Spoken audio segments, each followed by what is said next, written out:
जय श्री राधे राधे। आज हम सुनेंगे कार्तिक महात्म्य 20वां अध्याय। कार्तिक का महीना पुराणों के अनुसार ये ऐसा महीना है जिसमें ज्यादा से ज्यादा पुण्य हम अर्जित कर सकते हैं। तो इसीलिए इस मौके को ना खोएं और कार्तिक के महीने में दीप दान ज्यादा से ज्यादा करें, स्नान तप करके ज्यादा से ज्यादा पुण्य अर्जित करें। और श्री हरि की कृपा आपके ऊपर बनी हुई है, क्योंकि आप कार्तिक महात्म सुन रहे हैं। तो हरि की कृपा के साथ साथ और भी सब इच्छा पूर्ति हेतु आप ये कार्तिक महात्म में जरूर सुने और ज्यादा से ज्यादा पुण्य अर्जित करें। तो अब हम करेंगे गणेश जी की वंदना। बोलो गणेश जी महाराज की जय। मंगलकारी देव तुम मंगल करो गणेश, जगवंदन तुमरे करे काटो सबके क्लेश। बोलो गणेश जी महाराज की जय। अब पढ़ेंगे हम 20वां अध्याय।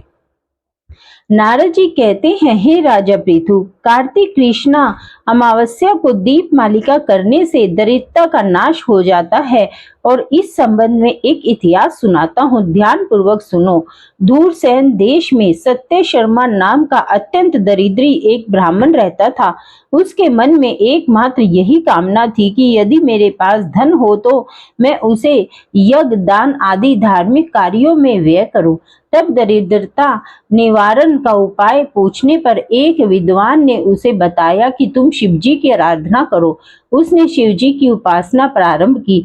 निदान 1 वर्ष बीतने पर एक दिन शिवजी ब्राह्मण का रूप धारण कर उसके पास आकर बोले, हे विप्र, धन की प्राप्ति के लिए तुम राजा के पास जाकर उससे वरदान मांगो कि कार्तिक की अमावस्या को हमारे सिवाय और कोई अपने घर में दीपक न जलावे। ब्राह्मण ने ऐसा ही किया और राजा ने उसकी बात स्वीकार करके कार्तिक कृष्णा चतुर्दशी को सारे शहर में ढिंढोरा पिटवा दिया कि अमावस्या को कोई भी अपने घर में दीपक न जलावे। राजा की आज्ञा मानकर अमावस्या की रात्रि को किसी ने भी दीपक नहीं जलाया। जब रात्रि को लक्ष्मी जी नगर में आई तो देखा कि समस्त नगर में अंधेरा है, मगर एक ब्राह्मण का घर खूब सजा हुआ है और दीपमाला से जगमग हो रहा है।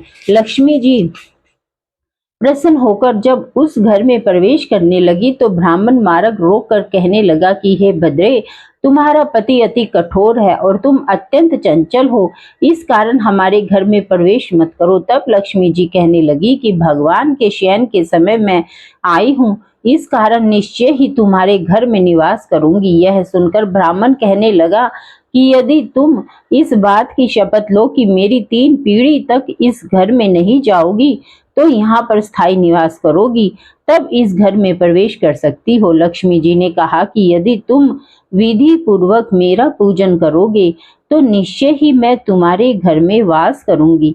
यह सुनकर ब्राह्मण ने पूछा कि मैं किस विधि से तुम्हारा पूजन करूं। तब लक्ष्मी जी ने कहा कि कार्तिक कृष्ण अमावस्या को प्रातः काल स्नान आदि से निवृत्त होकर देवताओं तथा पितरों का पूजन करो। दिन के तीसरे भाग में श्राद्ध करके ब्राह्मणों को सुंदर पकवान बनाकर भोजन कराओ। प्रदोष समय दीपमाला करो। तुलसी के समीप ब्राह्मण के घर में देव मंदिर, चौरास्ते, शमशान तथा गौशाला में दीपक जलाने से चाहिए। इस दिन बालक, वृद्ध तथा रोगी के अतिरिक्त अन्य कोई भोजन न करे। सायकाल स्वस्ति वाचन पूर्वक गणेश जी का, कुबेर जी का पूजन करके संकल्प करें। तत्पश्चात लक्ष्मी जी का पूजन करें। कमल के आसन पर स्थित, कमल के फूलों की माला धारण करने वाली, कमल जैसे नेत्र, गंभीर नाभि, स्तन के भार से नम्र सुंदर और वस्त्र, देवताओं के हाथों द्वारा मणि युक्त घड़ों से स्नान करने वाली, हाथ में कमल पुष्प लिए ऐसी लक्ष्मी मेरे घर में निवास करे।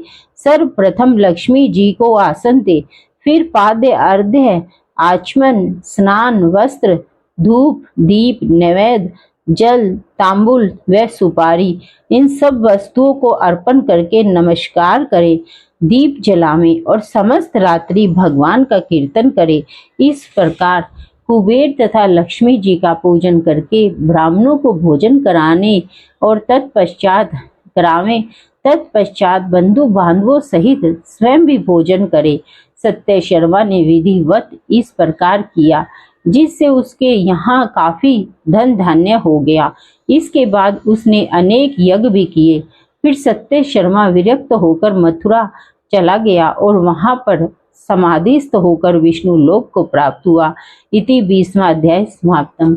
ये देखिए कार्तिक का 20वां अध्याय था, जिसमें कार्तिक के महीने में ज्यादा से ज्यादा पुण्य अर्जित करने की बात कही गई है, क्योंकि कार्तिक का महीना एक ऐसा है जो श्री हरि विष्णु को अति प्रिय है। तो इसीलिए आप इसमें ज्यादा से ज्यादा पुण्य अर्जित करें और कार्तिक महात्म जरूर सुने, क्योंकि इसके सुनने से भी हमें काफी पुण्य और काफी लाभ होता है। तो इसीलिए अगर आपको मेरा कार्तिक महात्म अच्छा लग रहा है तो आप कमेंट बॉक्स में लिखकर बताइए और ज्यादा से ज्यादा शेयर कीजिए, ताकि सनातन धर्म बढ़ सके और ज्यादा से ज्यादा लोग सुन सके। और मेरे चैनल को सब्सक्राइब और लाइक करना ना भूले। जय श्री राधे।